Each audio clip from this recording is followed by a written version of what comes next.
মনে আছে সিরিয়ার সেই 3 বছরের ছেলেটির কথা?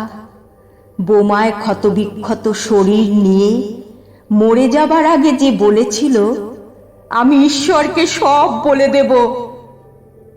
সে হয়তো ঈশ্বরকে সব বলে দিয়েছে। হয়তো বলে দিয়েছে আমাদের পৈশাচিকতার কথা, আমাদের লোভের কথা, আমাদের অসভ্যতার কথা, আমাদের নির্যাতনের কথা। আমরা মানুষ মেরেছি হাজারে হাজারে। আমরা একে অপরকে ধ্বংস করার জন্য মারণাস্ত্র বানিয়েছি লক্ষ কোটি। মানুষে মানুষে বিভেদ বাড়ানোর জন্য তৈরি করেছি নানান গোপন অস্ত্র। সে হয়তো ঈশ্বরকে সব বলে দিয়েছে।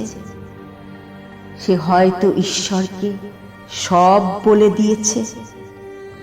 বলেছে সেই পাখিটির কথা যে আর আকাশে ওড়ে না। বলেছে সেই আকাশের কথা যে একদিন নীল ছিল। বলেছে সেই বাতাসের কথা যে একদিন নির্মল ছিল। বলেছে সেই পৃথিবীর কথা যে একদিন সবার ছিল। এই সবার পৃথিবীকে আমরা ভাগ করেছি ইচ্ছে মতো। ধর্মের নামে, দেশের নামে, ভাষার নামে মানুষকে দূরে সরিয়েছি।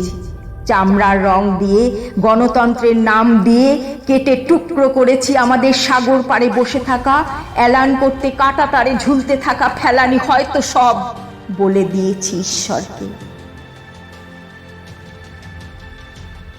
ঈশ্বর তাঁর পৃথিবী ফেরত চেয়েছেন এবার। তিনি হয়তো শুনেছেন সব অভিযোগ। তিনি হয়তো শুনেছেন প্রকৃতির আর্তনাদ। তিনি হয়তো শুনেছেন সেই পাখিটির কান্না। একদিন হয়তো সব ঠিক হবে। একদিন হয়তো সব ঠিক হবে।